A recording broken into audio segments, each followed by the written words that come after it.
Looking to retire in another country and not sure where to start? Well, we have financial planner Renee Rebelo here with more. Now, Florida about a decade ago used to be quite affordable. Now, probably not so much. Is there anywhere really that is still affordable to retire? Well, a lot of people chose Florida for many years because it was drivable, they could have cheaper flights, but you're right, the cost of Florida and the US dollar currency has made things really unaffordable for a lot of people.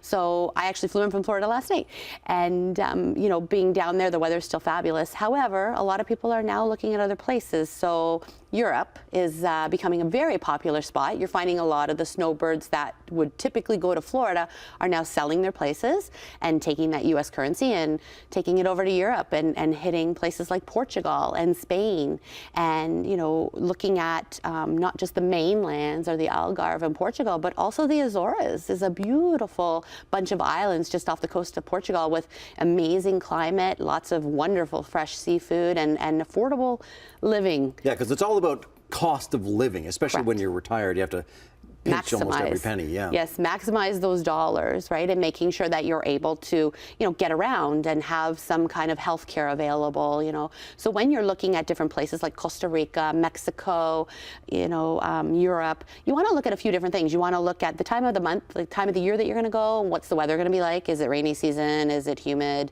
You know, I'm not a Costa Rica fan. I find it very humid. I don't like the darker beaches. So you need to know where you're going. You need to know a little bit about the culture. You need to know about safety. You know, as a single woman and I'm traveling, safety is a big factor for me. So I want to make sure that I'm going somewhere that doesn't have a lot of crime, or that I'm not going to be worried about going out on the streets and taking a walk. Or the other thing is bugs. This sounds really funny, but bugs are a thing, and some people have allergies to bees or bug bites, and you know, you really should know about that when you're traveling too, because you know, Florida has their different bugs. You go to Europe, they have bugs. Costa Rica has different bugs, Mexico, so you really should know what kind of bugs or environmental factors are there.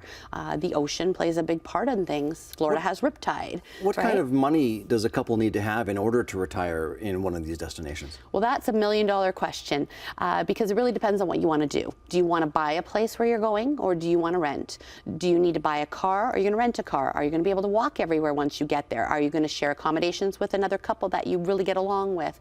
You know, so affordability is really a unique factor, and that's where, as a financial planner, I'll sit down with clients and go through what it is that you want to do, where do you want to go, what's important to you when you get there, and how much is that going to cost, and how long can you afford to do that, for how many years, right? Taking in currency as a factor also. So it's very important to know what you want to do and what's important to you. You know, if you want to golf and you're going to Portugal because they have some great golf courses, then what's the cost involved in that, and how can we fit that in your budget? All right.